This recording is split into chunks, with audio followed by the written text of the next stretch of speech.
Ukraine struck a Russian Su-35 fighter jet in Russia's border Kursk region on Saturday morning.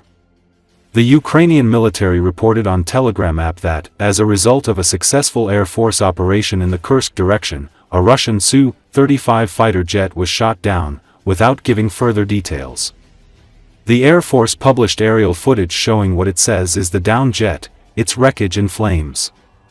It's not known where exactly the Su-35 was downed. A Russian Telegram channel reported that the pilot survived the crash.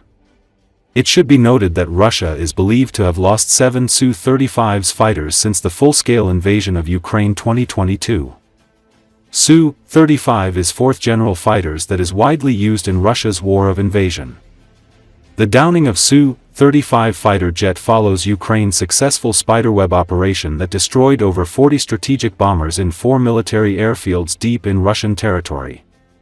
It's worth noting that Ukraine launched large-scale cross-border incursion into Russia's Kursk region in August last year.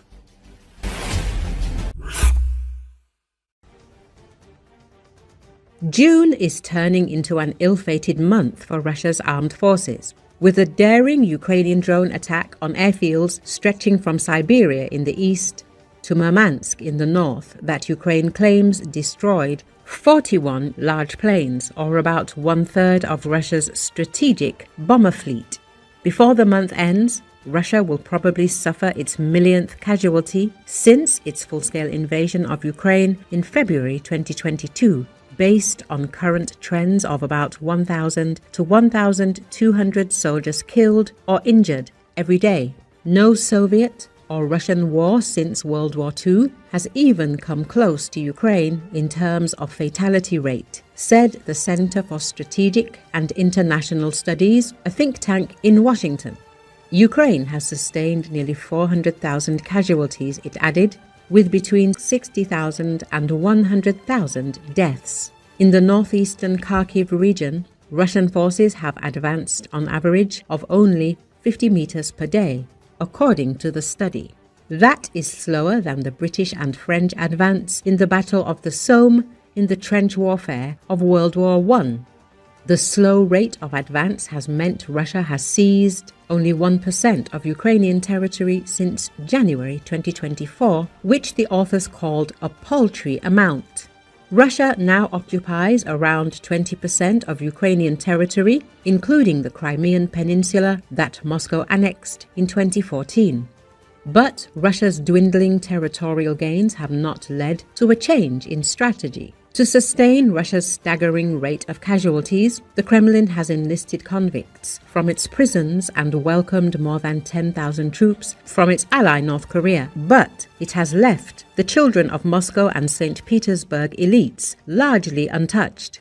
Increased sanctions on Russia and continuing US and European military assistance to Ukraine would likely raise the costs for Moscow of a protracted war and could facilitate peace talks.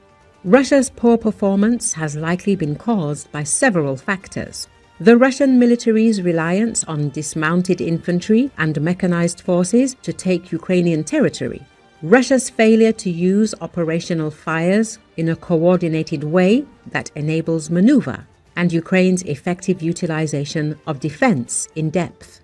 For the United States, increased sanctions on Russia and continuing US and European military assistance to Ukraine would likely raise the costs for Moscow of a protracted war and could facilitate peace talks. Likewise, in the fall of 2022, Ukraine conducted multiple successful offensives.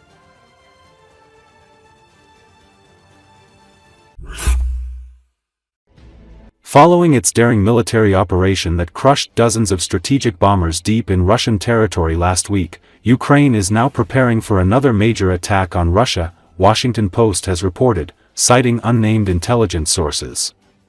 According to the publication, Kyiv, this time, is preparing to strike Russian ships in the Pacific Ocean. The publication reported that Ukraine seeks to use unmanned boats hidden in cargo containers to strike Russian ships and their allies in the northern Pacific Ocean. The possibility of striking Russian troops in Moldova's Transnistria breakaway region that has a Russian military presence has also been under consideration, but the opening of a new front was later postponed, the Washington Post reports. As the publication writes, after U.S. Donald Trump abandoned his peacemaker role in Russia-Ukraine peace negotiations, Kiev now, more than ever, depends on its own intelligence services and demonstrates the ability to deliver serious blows deep into Russia.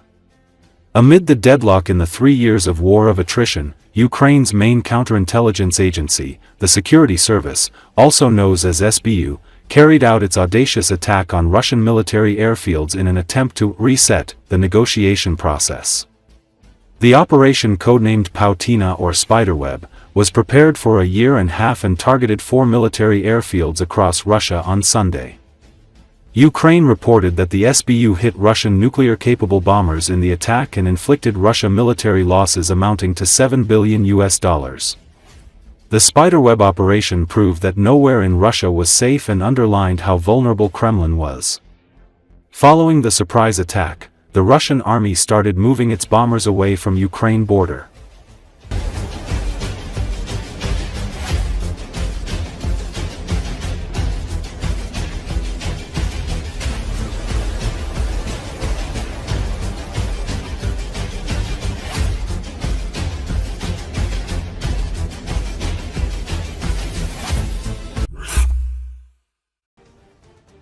Russia's exiled opposition is quietly talking to Ukrainian officials, Vladimir Kara-Murza told Politico.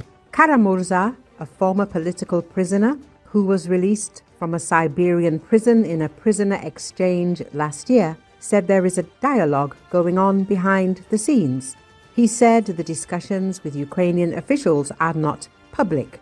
We would like to take this to the highest level, he added, referring to Ukrainian President Volodymyr Zelensky. Kara-Murza spoke after addressing members of the European Parliament in Brussels. Another Russian opposition politician who took part in the discussions in Brussels, Ilya Yashin, said the EU could mediate between Russia's democratic movement and the Ukrainian government. We want to start this dialogue with Ukraine, Yashin said, adding that Zelensky was open to talking to them. We are not enemies of Ukraine, and we want to protect its independence, Yashin added. Splits between Ukrainians and the Russian opposition fall largely along the lines of responsibility towards the war. Many in Ukraine hold the Russian people responsible for Moscow's aggression, while dissidents have been trying to push that it is Putin's war, with average Russians as many victims as Ukrainians. Kara-Murza was embroiled in a scandal in April when, at a hearing at the French Senate, he claimed it is easier for non-Russian soldiers to kill Ukrainians because of the difference in culture and language. His comments that we are the same, almost the same language, the same religion, centuries and centuries of common history, were met with anger from Ukrainians and those of former Soviet Union countries, accusing him of racism and imperialism.